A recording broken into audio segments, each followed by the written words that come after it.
We're sitting down with Patrick Van Horn, the founder and CEO of the CP Journal and co-author of Left of Bang, How the Marine Corps Combat Hunter Program Can Save Your Life. Pat, you being an example of starting your own company, you bring up some of the benefits that veterans have when it comes to starting one. And this is kind of a personal, I guess, issue for me, but we still see a lot of vets struggling to get jobs. You know, what's your take on that? One of the things is mostly just education and creating a shared understanding between the companies trying to hire vets and vets themselves. There's a lot of programs and a lot of initiatives out there, but I don't always see them as being very effective. Sometimes you talk to companies and they talk about vets as if they're a charity, like we should hire them because it's the right thing to do. And to be honest, it's kind of bullshit. You know, you're not hiring vets because it's the right thing to do. It's because it's a good business decision. If you think about what vets have, you know, they are committed, they are loyal, they're hardworking, they're going to show up on time, they can take initiative, they can make decisions, have dealt with stress and dealt with all these different experiences, you know, in the military. Those are oftentimes, you know, looking at it from a business owner perspective, those are the exact traits that I'm looking for in a hire. I don't want to, if I wanted to micromanage someone, I wouldn't hire them. I'll just do the job myself. And so by taking a look at vets, you know, it's not the charity. It's not just doing the right thing. It's hiring them because they're going to fill a need. And especially once they get integrated into the culture and understand the job, they're going to be more capable because of everything else. And so it's, you know, I just think it's, you know, weird that they get looked at from this charity perspective versus, you know, we're going to hire them because it's how our business is going to grow. It's the right people that we want to succeed. Right. I think having that message out there, like, hey, we're not a charity case. We can actually be productive. I think it's more of a clarity, not charity case. Like, these guys can work. It's just a matter of, you know, finding those translatable skills that you had and relating them to the workplace and, you know, in the civilian sector.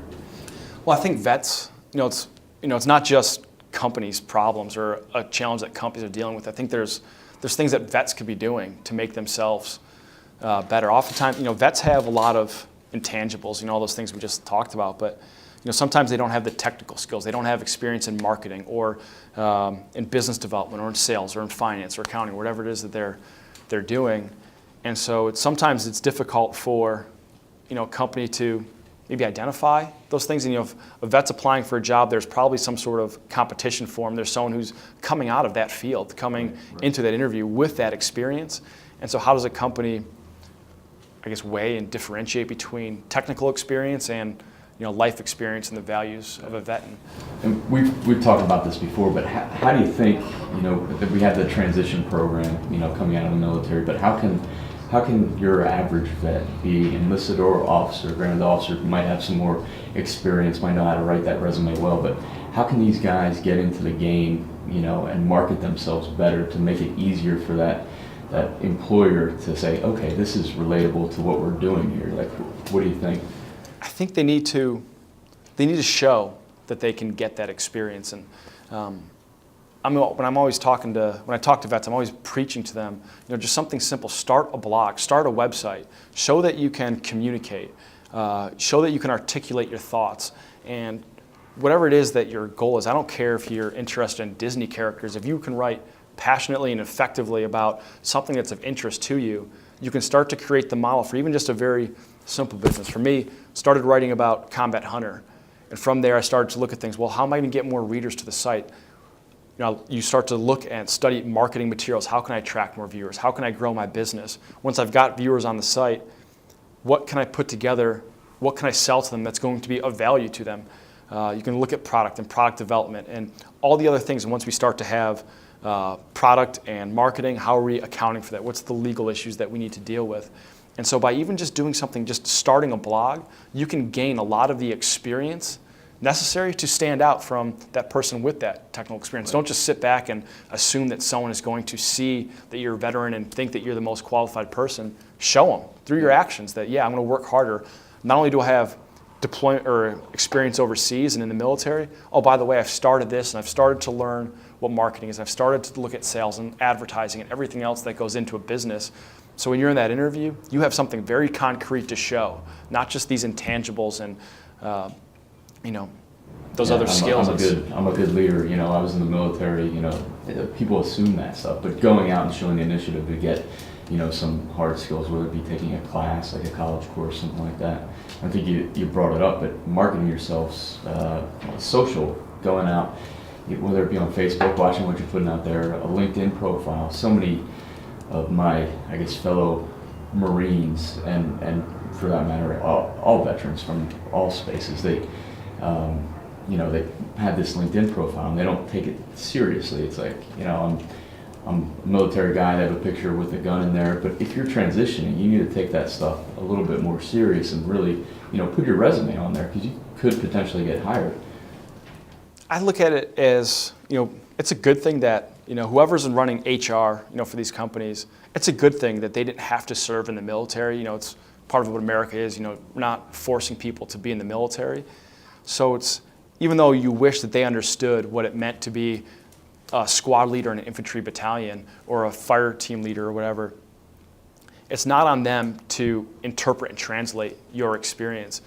That's on the vet to explain, okay, because I was a fire team leader or squad leader or platoon commander, these are my experiences with project management. This is how I had to train and develop my guys. This is, if a vet can't translate that into something a civilian company, a private organization sees value in, then it's, they're not setting themselves up for success there. I think you hit it with the charity piece too. It's like you get it shoved down your throat as a veteran. It's like, oh, we want you this and that, and it is kind of a charity case, but it's really like incumbent upon that veteran to go out and get what they want. It's not, oh, well, because you served, here you go, here's your job on a platter. No, people aren't going to do that in reality. I think General Mattis had a thing last week where he was talking about that same thing, like get rid of the charity mantra that's out there and let's get clear and have veterans go out and be productive in society. Well, it's not even just getting jobs and getting employment. Vets have, I believe, a distinct advantage when it comes to entrepreneurship and starting companies. If you think about all of starting a company, and that's something I've learned, I guess, maybe the hard way or through experiences, what determines whether a company succeeds or fails is how fast you can learn. Especially coming out of the Marines, I didn't have experience in marketing and sales and all these other things. It was a matter of creating a product, and the more quickly I could learn and take customer feedback and learn and improve the marketing and improve all these different things. It's what's determined whether I was going to get to the point of growth and get to the point of being profitable soon enough before I ran out of money. And if you think about, you never flew before you went to the Marines. I never had fired rockets or went on patrols or used machine guns. Being a veteran, you're forced into these situations where you have to learn very quickly in a compressed time frame, and it's not something that you can kind of, gloss over. If you don't learn how to do something, you're going to be overseas in a few months. There's a steep learning curve, and there's consequences to failing to learn something. And because that's something that I find to be very consistent through the military, is vets know how to learn new things very quickly. Sometimes they require some teaching and require, it can be done faster if people are kind of guiding and mentoring. But when it comes to starting a business, vets have been through this phase of their life where they've been forced to learn very quickly, forced to deal with risks, forced to prioritize and time management and everything else. And when we take a look at the requirements of starting a company and these experiences that vets have, it's not only just getting employment, but it's also creating jobs. Instead of just asking people for permission to have a job, go out and build your own corporate ladder, go out and build your own company. And so, it's not for everyone, of course, but again, these experiences vets have, it makes them very capable, but it's a matter of just taking control and not waiting for someone and just building yourself up to take advantage of these opportunities. When military members are transitioning and becoming veterans, they talk about the three options you have going out, and they kind of curtail their transition schooling to that. You can entrepreneur, getting a job, or going back and getting your education. I know you've done a little bit of both, starting your own business and going out and getting your MBA. What recommendations do you have for those guys who want to do their own thing, like do the entrepreneur path? Like, where can they get started? And did you have like a mentor, I guess, going through that process? I go back to just that same thing before. Just start a blog, start a website, start doing something. And once you're doing something, the opportunity exists to kind of refine and learn, and that's how I got going. In terms of mentors, my dad started a number of companies throughout his life, and I've always had him to kind of turn to and help me through different challenges. But you talk about the MBA. A lot of people in the startup and world will knock the MBA, saying it doesn't really provide much value, or it's way too expensive. It's a waste of time. You're learning a lot of theory, not too much practical skills. I couldn't disagree with them more, especially as a vet, where we have the GI Bill.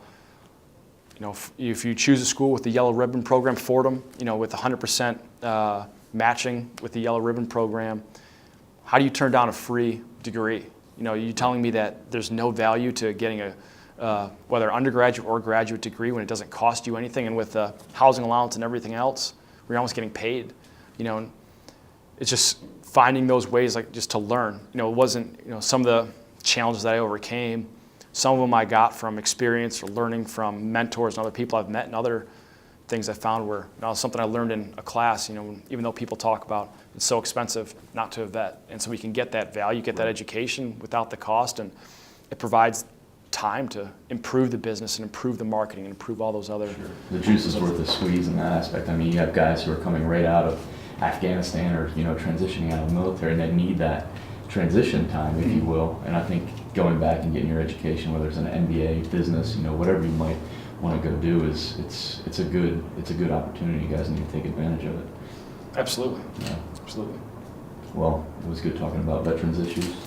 Absolutely. Thank you.